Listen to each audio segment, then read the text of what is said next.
My name is Halita Fustor, and I'm doing my report on the sport of competitive gun shooting. Gunpowder was created in China in the 9th century. It was originally made for firecrackers. However, the Chinese also created the first version of a gun, which was called a fire lancer. Older guns were very hard to use. They were very heavy, they were very large, they had inaccurate aim, and they couldn't shoot very far. They also took a long time to reload.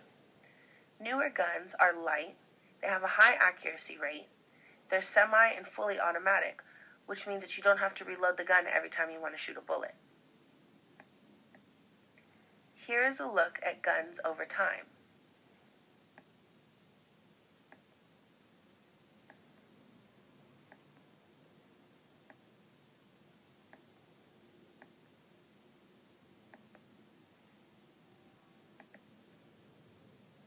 Just as the image of guns has evolved over time, so has the image of women in guns. Historically, guns were used in times of war. They were used to defend a person or their land. Gun ownership wasn't limited by gender, but it was subject to class.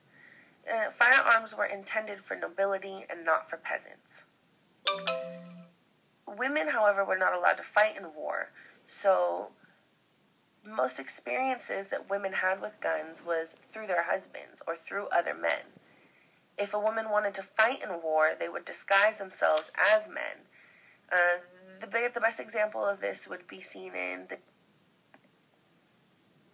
As we come into the 20th century, the image of women in guns has changed. Women fought in World War I and World War II. The image of a woman with a gun starts to become sexually appealing and cool.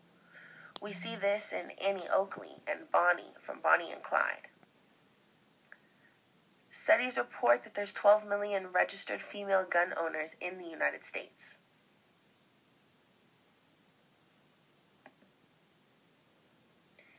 In 1984, woman shooting was added as a sport to the Olympics.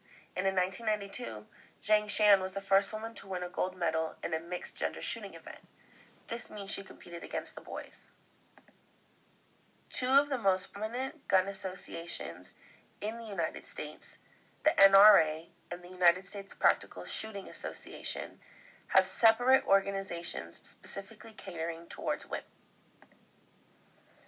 The question arises, why is shooting a male-dominated sport? I argue that stereotypical characteristics of men are very similar to characteristics of guns. Stereotypically, men are assertive, they're loud, they're confrontational, and for a long time, men were the only ones allowed to participate in combat. Guns are loud. They're used in confrontational settings to assertively solve problems, and since their creation, guns have been used in combat. Only recently has the image of women in guns become sexually appealing and cool. Traditionally, the ideal role of a woman is being passive and docile and nurturing. All of these characteristics don't coincide with the notion of gun shooting. The textbook says the ultimate goal of the present feminist movement is to change the powerlessness of women worldwide and to redefine existing societal structures to honor the integrity of women. Feminism is both personal and political. The personal emphasizes the validity of women's experience, and the political focuses on women understanding and seeking to change their own lives when juxtaposed to their oppression and subordination in society. So, we're trying to fight powerlessness and oppression and subordination? What better way than to blow them away? When I see the image of a woman and a gun, the last thing that I think of is that she's being oppressed or that she is powerless. The textbook says that women are less likely to join sports that involve a lot of physical contact, are very competitive, and highly organized.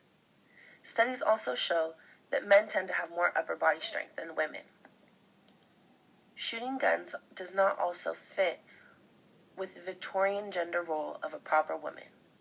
For all of these reasons, I feel women have been underrepresented in the sport of competitive shooting.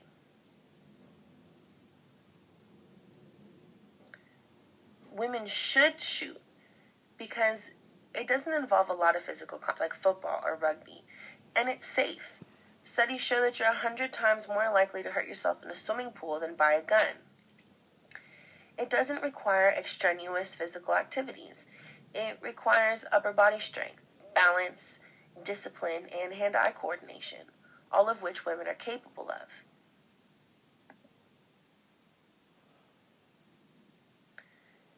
Before I had gone to the shooting range for this project, I didn't know that guns were so accessible to the general public. I also imagined it being full of a bunch of loud men. I was very aware of how I looked while I was shooting the gun, and I also noticed that all of the women there had come with men. The biggest rule I learned when I was shooting was that safety is number one. I enjoyed the shooting range very much, and I've gone back since the project. I think shooting is a great sport for women. I think it lets us know that we can defend ourselves, that we're not defenseless. I think it relieves a lot of stress, and I think it makes women feel like they look cool too. I think from a man's perspective, it lets them know that when they see a woman on the shooting range, anything that they can do, we can probably do better.